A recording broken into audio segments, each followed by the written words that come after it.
Hey there, folks. I'm Mark, in affiliation with Spectrum Pulse, and it looks like things are getting back to normal, and with a lot of tasteless crap on Billboard Breakdown.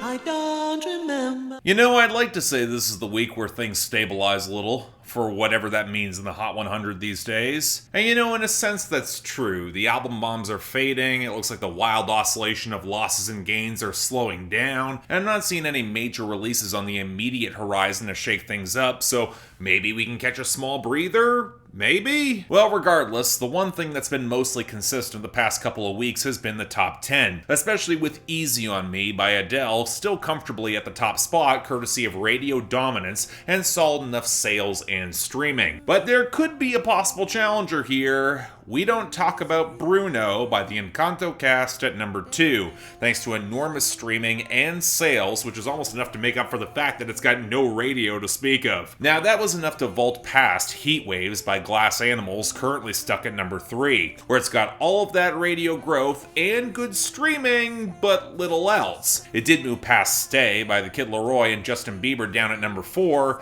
but that's more because the lag in the streaming margin holds back the better airplay, and that's not the case for Super Gremlin by Kodak Black, currently up to number 5, where the streaming is so good it almost doesn't even matter that the radio lags so far behind, and let's not even talk about the sales. Now that moved past Shivers by Ed Sheeran at number 6, although I put more of that down to Shivers just kind of running out of steam on the radio. It kind of happens. Then we got the sustained success of Pushin' P by Gunna and Future featuring Young Thug, currently at number 7. It's here thanks to streaming and a really dumb meme that I really hope dies off quick, but as of now it's holding position despite having no other traction, although it could face some competition from ABCDEFU by Gale, which is up to number 8, where the song is on a radio tear and riding great sales as the streaming picks up. I would expect this to get a fair bit bigger in the next month or so. Probably count on that. Then we got the slight radio recovery of Cold Heart PNAU remix by Elton John and Dua Lipa at number 9.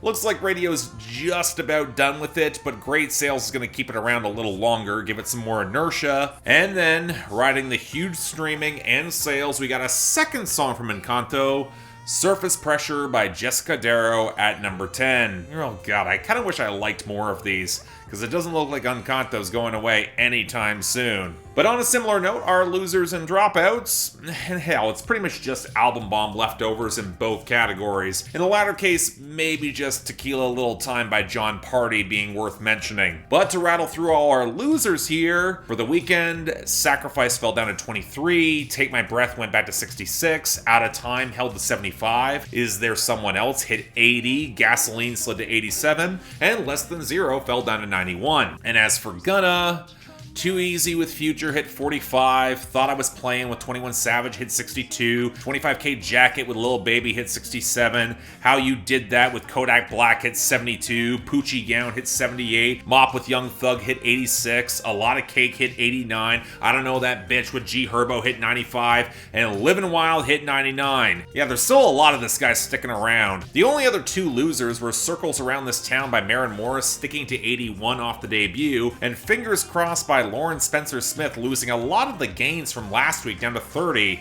Kind of interesting. I thought this had more traction. Now, this is where I was really tempted to just shirk my duties when it came to listing out the gains and returns here, given that it's over a full third of the Hot 100, but this is more of a level set as to where everything's going to be going forward. So starting with the latter group, Baddest by YoungBoy, Chris Brown and 2 Chainz is back at 100, AA by Walker Hayes at 98, No Love by Summer Walker and SZA at 97, Same Boat by the Zac Brown Band at 96, and Never Wanted to Be That Girl by Carly Pearce and Ashley McBride came back at 93. Now as for our gains, alright, okay, the only one picking up from last week was Dos Oranguitas by Sebastian Yatra at 44, which highlights a bunch of Encanto gains with What Else Can I Do by Diane Guerrero and Stephanie Beatrice at 31, The Family Madrigal by the Cast at 43, and Waiting on a Miracle by Stephanie Beatrice solo at 65. But honestly, I think the bigger story here might be the country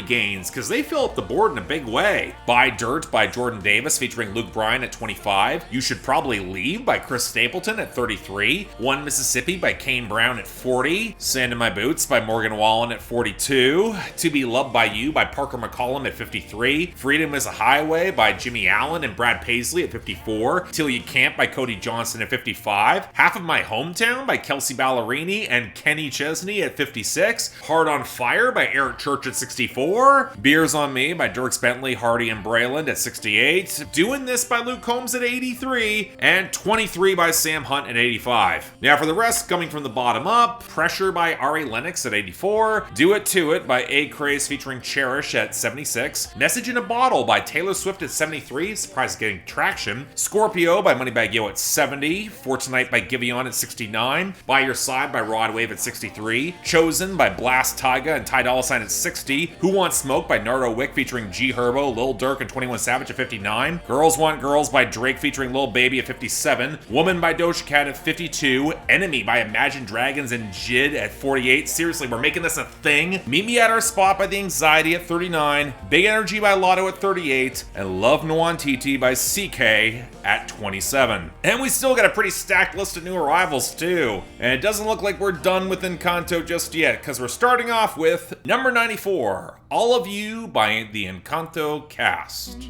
It may seem hopeless, but we'll get by just fine. Look at this family, a glowing constellation, so full of stars.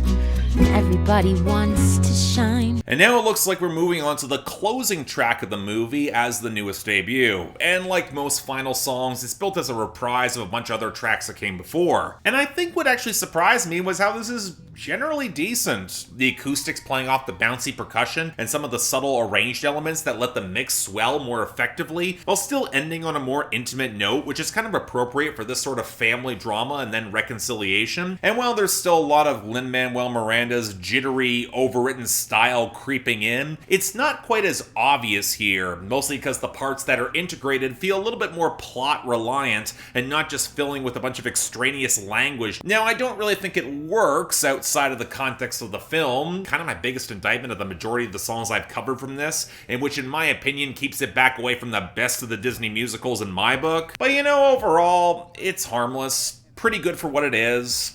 I guess I'll take it. Number 90, Surround Sound by Jid featuring 21 Savage and Baby Tate.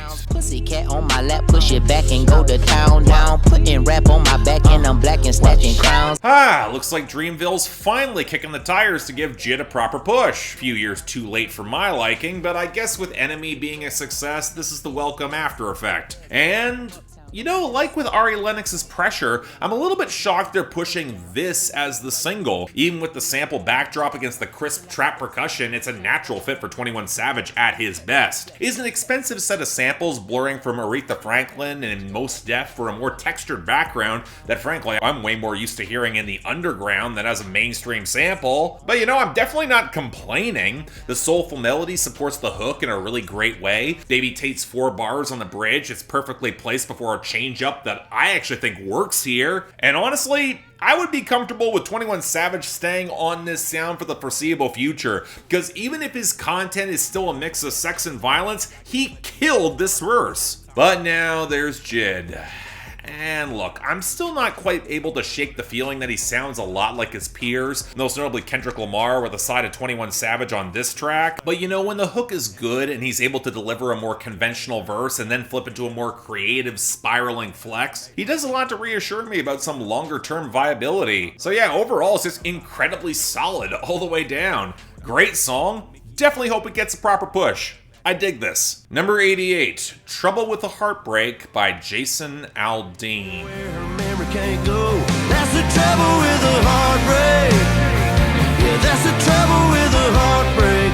A heartbreak, yeah. This is not gonna sound good, but man, if there's someone who I just don't really want to hear sing about heartbreak these days, it's Jason Aldean. He's had moments where he's convincing and selling it. Hell, there was a deep cut back in 2014 from him that was actually among my favorite songs of that year. But in recent times, his machismo has led to a persistent ugliness in his music that doesn't even have the decency to be interesting, given that he doesn't write any of it. So I went in with rock bottom expectations. And, you know, to his credit, it's just kind of dull. The drum machines on the verses sound blown out against the steel guitar and the synth touches. The cymbal texture weirdly saturates the whole chorus. I don't know what the hell the bass line is trying to do here beyond flood the low end. And you know, even if the acoustic guitar sounds good, it's more just accent than anything. I think what really doesn't work here is that it's supposed to be frustrated, that heartbreak can only go away with time and you can't control that. But there's no subtlety to really selling that emotion. It's overblown, it's clunky, it kills any sense of emotional investment, which I didn't have to begin with. So yeah, maybe not terrible,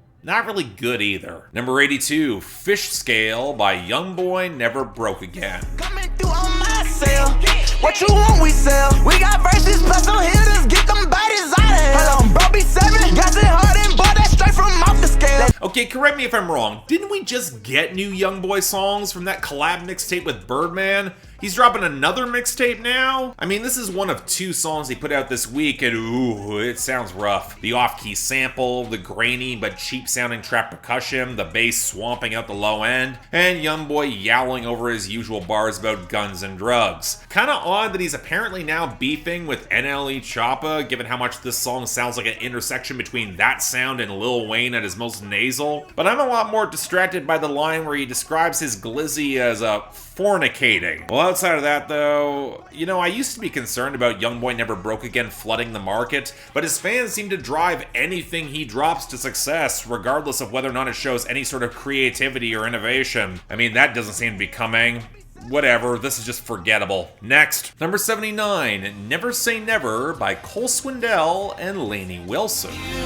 Baby, anything's possible. The highs are unstoppable. It's so uncontrollable. It's crazy. I'll admit this was a collaboration that kind of threw me at first glimpse. Cole Swindell has been more inconsistent than bad in recent years, but he's always had surprisingly good mainstream traction, and Lainey Wilson's an upstart who could use that attention, so did it work? Well, honestly, there's a lot to like about this, but the more I think about this song, the more I'm convinced it's a half step away from being truly great. The minor key guitar melodies, they build to a pretty solid hook, ramping up all the melodrama. The guitar solo is kind of over the top, but it makes sense for a song like this. But I think the biggest win here is just how good the chemistry is between Wilson and Swindell. The writing actually has them bounce off each other in the verses for this bad relationship that keeps drawing them back together every time. And you know, it's just ridiculous enough to be kind of a lot of fun. Shame that it's just a half step away from being truly great and just nailing it.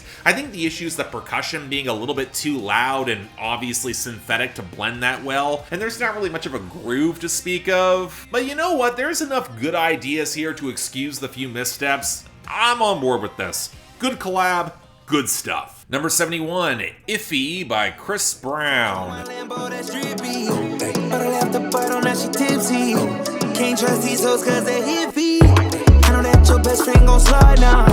Party at my house, that's survive now. Hey look, isn't it nice when the song title accurately describes your opinion of the artist in question? I mean, bad and likely to be overused joke aside, Chris Brown's got a new album coming this year with this as a single, and I mean, it sure is a Chris Brown song, alright. The weird thing with this, and really a lot of what Chris Brown has dropped in the past couple of years, is just how underwhelming and interchangeable it feels, as he never seems to play to any of his strengths anymore that he might have as a singer. Outside of the bridge, he's in his mid-range for this entire flex, and he doesn't really modulate for yet another song about how he can't trust all these hoes that he's fucking, this time going through with a bunch of basketball references that are honestly a little obvious. Nothing about this feels like an obvious single or features a hook that really jumps off the page for me. And sure, Chris Brown doesn't really need that because the radio still plays him for some reason. And while I do like the jittery trap vibe against the fluttery textures and some really sharp percussion, where the production might be the biggest star of the show here, but right now, I'm seeing the video here with that transformer,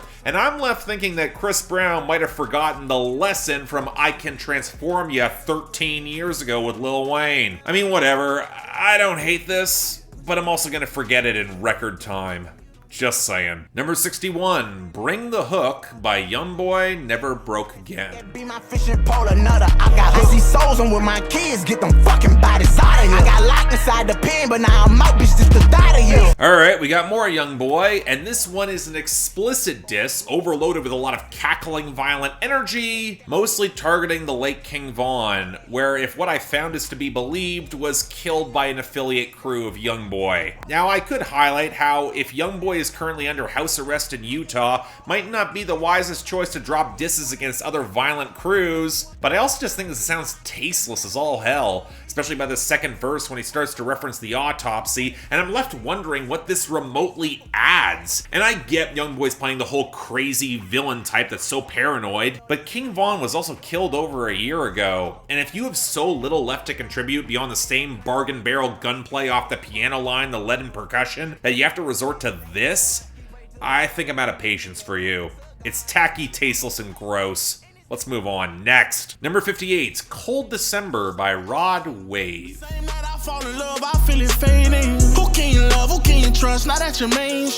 I'm at a quandary with this, because Rod Wave recently came out saying that he did not want to release this song. Apparently there's some conflict brewing with his label, and he feels like he's selling his soul with these sort of concessions, his words, not mine. And that had me a little worried going in, especially as you can argue that Rod Wave's artistic development's been kind of haphazard since he signed, and I'd argue his label seems to only have one real idea with what his sound should be, but then I'm wrong, because this is an odd case. For one, it's rooted around a pitched up sample of Hank Williams Jr.'s OD'd in Denver, an old country song from the late 70s, which definitely comes through in the guitars backing off those bright pianos, but the song's not really about drugs, as much as Rod Wave talking about the women that he's been trying to fall in love with the past couple of years, and now he's hoping for no more cold, lonely Decembers. Now, you know what? I don't mind Rod Wave making a very sincere love song. He can sell it. But it doesn't fit with this sample, which is anchored in the line that he OD'd in December and can't remember the girl's name. But Rod Wave does know the girl's names by heart on this song, going back to high school. And when you factor in how the song feels weirdly incomplete with only one verse and one hook, I kind of get why Rod Wave might have been dissatisfied with this, because it doesn't come together the way it really should. I don't think it's bad at all, because Rod Wave is a really good singer,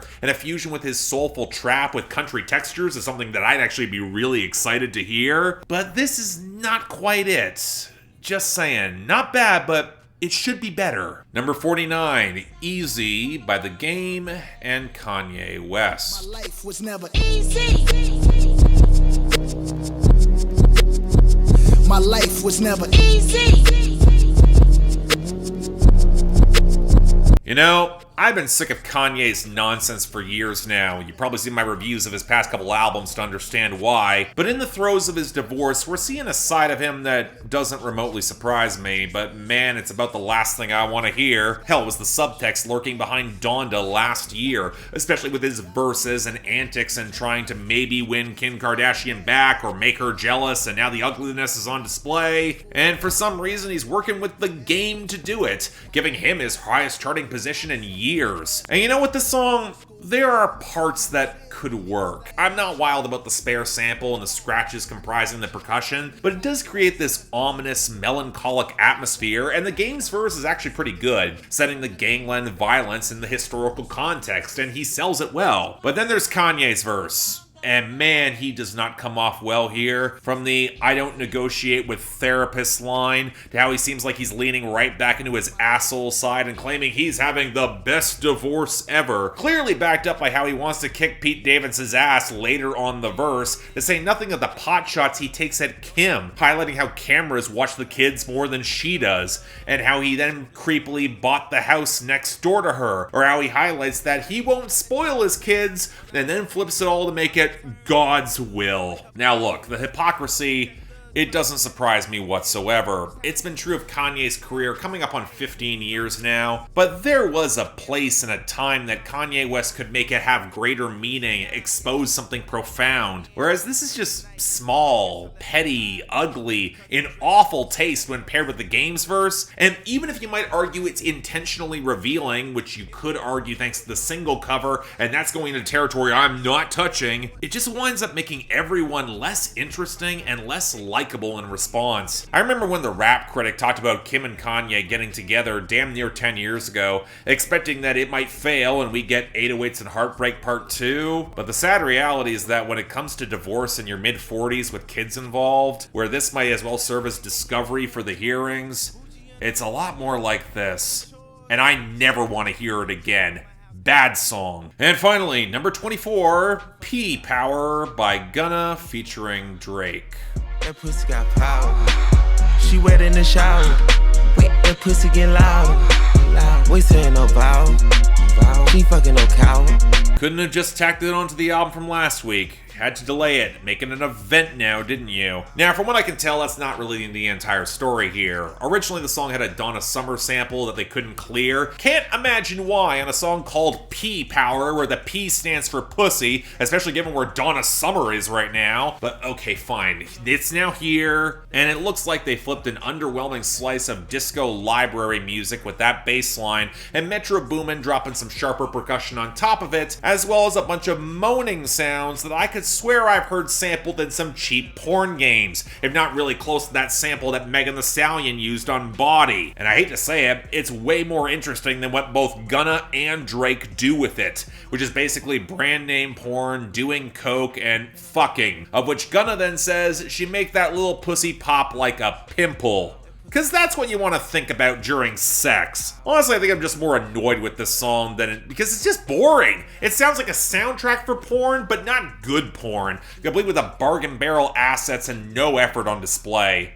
In other words, it's not good. And that's a pretty rough week here, where the good songs, they were good, dare I even say great, but the bad ones are just tasteless and gross. In a way, I don't even want to think about them. They're not interestingly bad, they just suck. So let's get them out of the way fast, with Eazy by The Game and Kanye West getting the dishonorable mention. Game's verse really saves it. And Bring the Hook by YoungBoy Never Broke Again is getting the worst of the week because, ugh. Now for the best, I'm going with Surround Sound by Jid featuring 21 Savage and Baby Tate, with honorable mention going to Never Say Never by Cole Swindell and Lainey Wilson. That was a really nice surprise. I was happy to see it. But next week, we're going to be finally back to normal? Maybe? Well, stay tuned for that. But until then, I'm Mark. You're watching Billboard Breakdown, affiliated with Spectrum Pulse. And I'll see you next time.